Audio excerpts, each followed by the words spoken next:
What's up, everybody? Let's jump right into this next update on the Legends project for the MLB 14 The Show.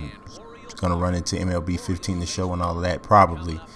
But we get the Baltimore Orioles. Now, let me just preface this, what you're about to see right here. Normally, what I've been doing is I show you the update when I'm done with the team, and it's kind of like done a two-step process.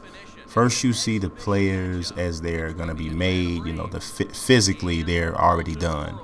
And then I come back with the next video and it'll have them with all their ratings in there and maybe like a preview of the next team. Well, this is kind of in between because my partner in crime in this, Les Narinsky, we got a little bit, our wires crossed a little bit. I was supposed to send him an email and actually forgot to hit send. That ever happened to y'all? That's what happened to me. So the only update I really have here is that I've selected the players for the Orioles who are going to be included. Now you see some Oriole gameplay here in the background. This is loosely based physical stuff here.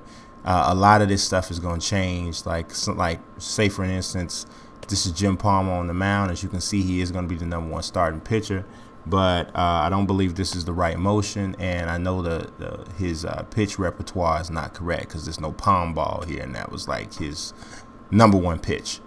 So that's that. The Braves is who they're going against in this particular video. The Braves are physically done, so all of that stuff is done, but I'm still waiting on Les to get back to me with the completed ratings. I'm assuming he'll probably get it to me Monday or Tuesday. You'll probably see this video on Monday. So that's that. But let's jump into the ratings and the whole thought process behind that. You've seen them on the screen now for the last 2 minutes or whatever. Brooks Robinson, #1. That shocked me when I was going through everything just to figure it out. So Brooks Robinson, I'll come back and double back around and explain the whole Brooks Robinson, Cal Ripken Jr. thing later. Brooks Robinson, Cal Ripken Jr. #2. Frank Robinson, #3. Definitely somebody who I think is going to probably make 2 teams. George Sisler, #4. That's old school, very old school. Eddie Murray, #5. Boog Powell, #6. Paul Blair, 7. Ken Singleton, 8. Adam Jones, the highest rated current Baltimore Oriole, is #9. Davey Johnson, #10. Mark Bellinger, #11. Rafael Palmeiro makes the 40-man roster at #12. Brady Anderson, the 52 home run, just the 50 home, was it 50 or 52? One of those.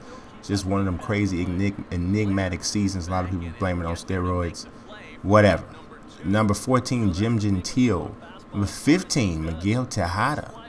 Bobby Grich, 16. Bobby Wallace, 17. Vern Stevens, 18. Don Buford, #19. #20, Brian Roberts, not an Oriole anymore, but #21, BJ Surhoff. Almost didn't put him there, but I did. #22, Gus Triandos. #23, Rick Dempsey. Look at the pictures. Jim Palmer, Mike Messina, Mike Cuellar, Dave McNally, Hoyt Wilhelm, Tippy Martinez, Mike Boddicker, Urban Shocker, Milt Pappas, Dick Hall, Steve Barber, Eddie Watt, Jim Johnson, Billy O'Dell, Sammy Stewart, Ned Garver, and Mo Drabowski. Alright, so let's talk about this Brooks Robinson, Cal Ripken Jr. thing. Brooks Robinson beat out Cal Ripken Jr., and I'm going to tell you how that happened. Things are really similar with them. They both played their entire career with the Orioles. 23 seasons for Brooks Robinson, so that gives him right there a 4-point edge because he played 23 seasons and Cal Ripken Jr. played 21. All right, so that's the first thing.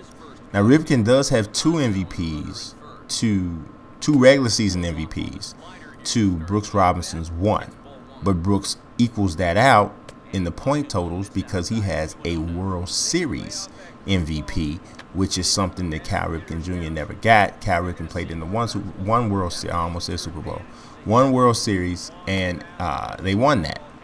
But here is where one of the biggest edges comes in for Brooks Robinson. Brooks Robinson played in, man, I'm trying to tell you, 1, 2, 3, 4 World Series. All right, so actually appearing in 4 World Series on the FPVR is worth 12 points, right? Now he gets an additional 10 points because the Orioles won 2 of those World Series, and he was the MVP of the 1970 World Series. Another thing is the Gold Gloves. Brooks Robinson is widely regarded as the greatest defensive third baseman in the history of the game, right? So he had 1, 2, 3, 4, 5, 6, 7, 8, 9, 10, 11, 12, 13, 14, 15, 16 Gold Gloves. So you just say pretty much, when you look at that, right? You look at that, you say 16 times 5, and he automatically at that point, now Cal had some Gold Glove seasons too, but the 16 times 5 gives Brooks Robinson 80 points. If you look at Cal Ripken Jr., he had he only had 2 Gold Gloves.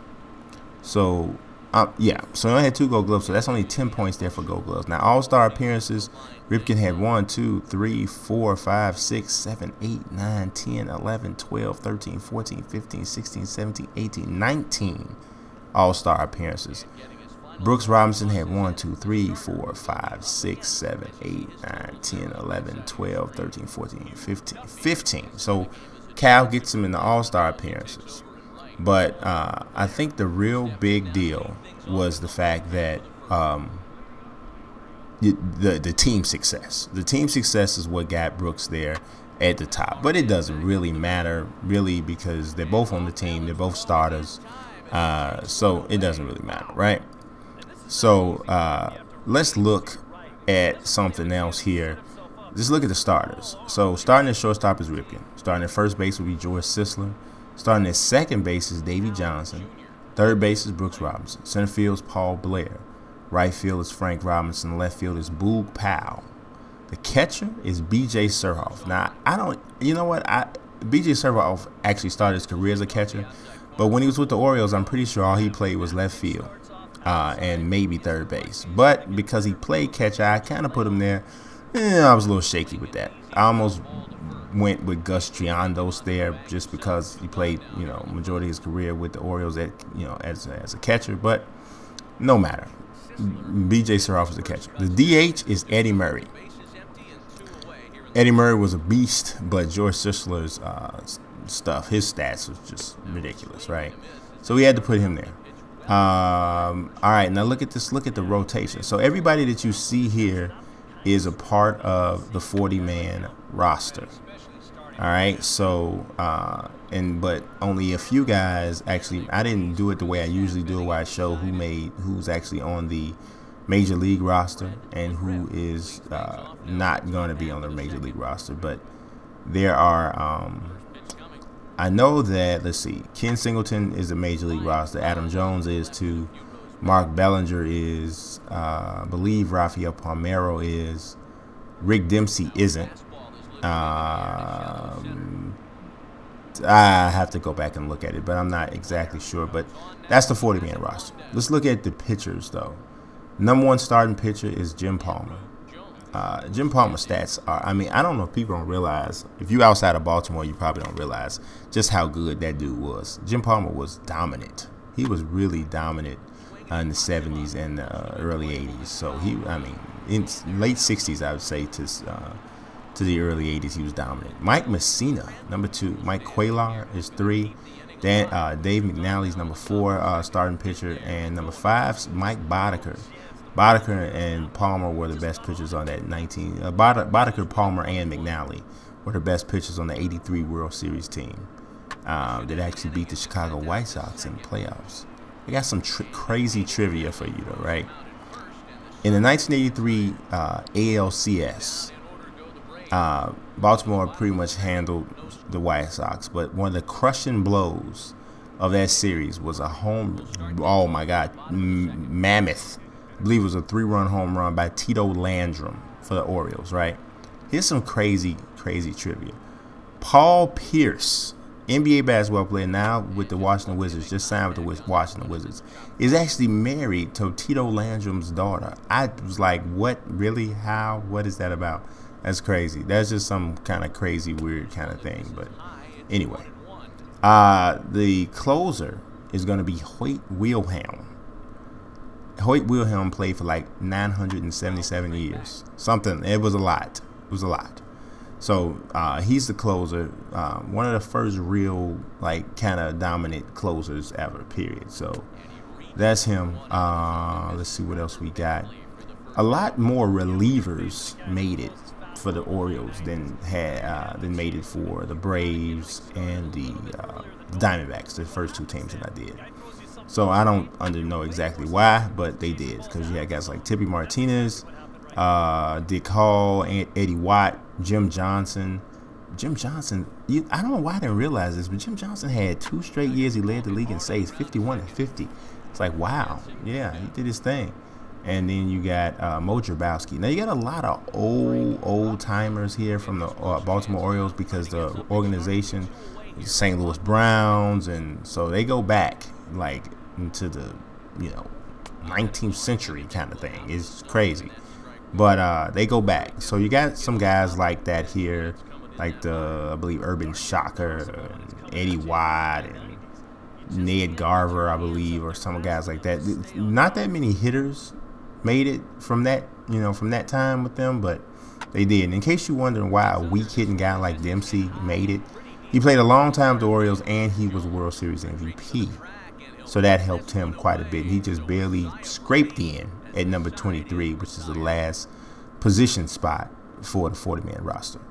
So that'll do it for this one, y'all. Y'all subscribe, follow, God bless, and stay tuned for the future updates on the Legend Project.